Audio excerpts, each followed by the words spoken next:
pemberdayaan perempuan dan perlindungan anak. Jadi secara universal, yang sifat global itu sudah dijelaskan. Tetapi yang secara spesifik itu juga kami sampaikan dan diatur secara private. Jadi yang umum sudah disampaikan, yang khusus juga sudah disampaikan itu. Dan saya juga dan tim terima kasih kepada pihak Kementerian PPA karena pihak Kementerian PPA sudah memberi ruang kepada kami tadi untuk berdiskusi dengan seorang ahli pidana yang sering dimintai pendapat sebagai mitra dari Kementerian PPA terkait dengan dugaan pelanggaran pidana di Kementerian PPA. Maksud saya, ada banyak kasus yang diduga dialami menjadi korban, apakah kekerasan dalam bentuk yang lain atau pelecehan seksual dan lain, asusila, itu ada banyak yang ditangani oleh Kementerian PPA. Dan dari sekian itu ada 2 yang menjadi jurisprudensi sekarang, yaitu UNRI di Riau dan UNSRI di Palembang. Karena itu, setelah berdiskusi tadi, saya optimis dan kami tim optimis bahwa Undang-Undang Nomor 12 Tahun 2022 tentang PPKS kekerasan seksual itu dapat diterapkan pada kasus Iklim Hakim yang dimana juga mendapat kejahatan seksual yang diduga dilakukan oleh saudara Hotman Paris KPK. Apa perbedaan Undang-Undang Nomor 12 Tahun 2022 dengan undang-undang yang lain? Dalam Undang-Undang Nomor 12 Tahun 2022 di situ tidak diharuskan harus ada 2 saksi. Apakah yang disebut dengan speak evidence atau silent evidence, dan tidak berlaku unus testis nullus testis, satu saksi bukan saksi. Jadi keterangan dan data cukup untuk mengantarkan seseorang berdasarkan rangkaian peristiwa. Apakah kebenaran material atau kebenaran formil? Apakah untuk pembuktian atau berdasarkan data? Karena itu saya yakin dan percaya berdasarkan kesepakatan tadi kami akan lakukan pertemuan lanjutan menggodok undang-undang ini dan mencari pasal yang tepat agar persoalan ini bisa segera kami bawa ke pihak kepolisian. Itu poin yang tepat. Jadi saya minta Hotman, kau jujur. Ya, saya terus terang setelah mendengar penjelasan dari saudara Iklim Hakim, rasanya batin saya tergores. Saya tidak menduga sampai separah ini apa yang dialami oleh Kim.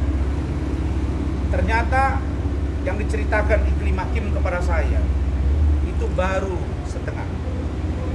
Yang setengah lagi membuat saya sebagai seorang laki-laki, kita semua bukan malaikat, kita manusia. Kita pasti punya syahwat dan kita pasti ingin perempuan cantik di samping kita. Tapi cara dan norma yang harus kita lakukan harus beradab. Sekali lagi harus beradab dan harus beradab. Karena itu saya yakin berdasarkan posisi ini, maka ini ruang buat menteri, ya, dalam hal ini Ibu Menteri Igusti, untuk berkomunikasi dengan Bapak Jaksa Agung, Bapak Kapolri, dan Bapak Ketua Mahkamah Agung agar Undang-Undang Nomor 12 Tahun 2022 tentang PPKS dapat segera diterapkan sehingga ketika kasus ini bergulir di tingkat penyelidikan, penyidikan, penuntutan sampai dengan putusan sejalan. Karena ini adalah kesempatan emas, kesempatan baik. Klien kami ini menjadi korban. Inilah titik awal untuk melakukan penegakan hukum dalam rangka ruh yang dimaksud dari Undang-Undang Nomor 12 Tahun 2022 tentang PPKS dimaksud. Karena itu kita mendorong, saya pun akan mendorong Bu Menteri, Pak Kapolri, Pak Jaksa Agung, dan Bapak Ketua Mahkamah Agung agar ini nanti tidak P19. Karena itu mungkin setelah keluar undang-undang PPKS, banyak yang bertanya ke saya, inilah test case awal untuk kita maju ke proses pengadilan. Sedangkan terkait dengan undang-undang IT, di mana Hotman Paris telah memposting secara sadar, secara nyata, secara terang benderang, di mana foto yang dikirim secara pribadi, handphone to handphone, person to person, antara Kim dengan Hotman Paris, lalu dipost di Instagram dan sekarang di take down. Itu adalah pelanggaran yang serius dan bisa terkena undang-undang IT, yaitu pencemaran nama baik dan ujaran kebencian. Apa maksudnya? Orang akan membenci Klim Hakim karena mengirim foto yang seolah-olah itu bugil padahal ada berapa. Dan itu ranah private. Ranah private. Bagaimana kalau kami posting percakapan dia terhadap Klim Hakim? Pasti merusak nama baik keluarganya dan dia. Penegakan hukum bukan berarti terbuka secara terang-terangan kepada publik. Ada ranah private. Karena itu saya percaya bahwa semakin kuat keinginan kami untuk melawan ya apa yang dialami, rasa perih dan sakit yang dialami oleh saudari atau saudara Klim Hakim dapat kami lakukan dan akan teruskan. Tadi saya baru dapat informasi LPKS, Lembaga Perlindungan Saksi dan Korban juga, dan kita tidak ingin pergi kemana-mana. Tapi kalau dimintai kita akan datang. Bagi saya sebagai kuasa hukum dan tim, kita sepakat dengan Ibu. Kalau ini selesai di tingkat Kementerian PPA, kenapa mesti ke LPSK? Kenapa harus ke Komnas Perlindungan Perempuan? Tidak penting. Kami minta, dan saya percaya Ibu Menteri sudah respon. Tinggal Bu Menteri besok komunikasi, saya masuk juga dengan lingkungan kepolisian. Tapi paling baik bahwa kasus seperti saudari Klim Hakim ini, saya yakin dan percaya ada ribuan yang terjadi di Indonesia. Hanya saja tidak ada yang berani speak up. Dan datanya kurang valid. Kenapa? Karena membuktikan dalam satu kejadian itu tanpa saksi dan CCTV itu akan sulit. Tapi dengan melakukan restoratif justice untuk seorang yang diduga keras mengalami pelecehan seksual, maka teori terapan hukumnya adalah Undang-Undang Nomor 12 Tahun 2022 tentang PPKS. Barangkali itu, dan di sini juga ya, dan di sini juga secara resmi saudara atau saudari Klim Hakim telah dikukuhkan oleh Ketua Umum DPP Forum Batak Intelektual, Saudara Leo Situmorang, dan juga pengurus yang lain, ada Bung Donald, ada Bung Binto, ada humas kami, dan kita semua mengukuhkan sebagai Sri Kandi Kehormatan Forum Batak Intelektual. Yang terakhir, sebelum ke Leo, setelah itu baru kembali ke saya. Kita nggak boleh panjang-panjang. Terakhir, untuk pertemuan hari ini. Pertemuan hari ini adalah hasil dari sebuah komunikasi via WhatsApp antara Kementerian PPA dengan saya sebagai kuasa hukum. Maka disepakati saya yang minta untuk bertemu langsung dengan pihak Kementerian PPA. Karena kalau bicara melalui telepon rasanya kurang konkret dan kami tidak menyampaikan by data.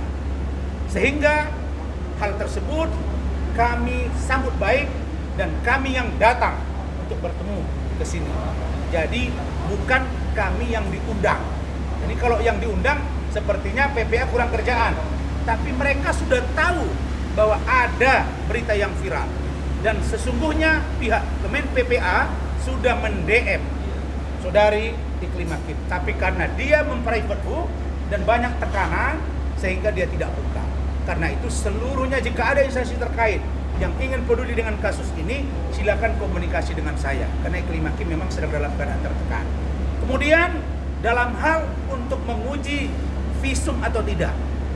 Ini visum ada dua, bukan visum biasa, bukan visum repertum, bukan. Ini visum psikologis, ya, untuk menguji situasi kejiwaan dari saudara Klim Hakim. Ini akan ada nanti komunikasi dari pihak kementerian yang akan mencoba menguji dan memberi healing kepada seorang Iklim Hakim sehingga nanti bisa sehat dan kuat menghadapi masalah ini. Begitu dia kuat, begitu dia tegar, maka dia survive menghadapi Hotman Paris Hutapea. Bukan takut sama kau Hotman, tapi dia masih sakit. Saya tidak mau persoalan ini melebar kemana-mana. Karena itu yang namanya tawaranmu, karena ditawar tadi Bu, bertemu di sini, membuka semua di depan media, kita belum orang gila. Kita masih sadar, kita masih waras. Ada ranah private, bukan dengan cara-caramu yang kami duga menurut keterangan dari Iklim Hakim, kau diduga melakukan kejahatan seksual di dalam mobilmu yang itu sangat tidak pantas, tidak elok, tidak patut dan tidak beradab. Karena itu Hotman, kau tunggu persoalan ini berkembang dan kau berhadapan dengan persoalan itu. Barangkali itu silakan Bung Leo.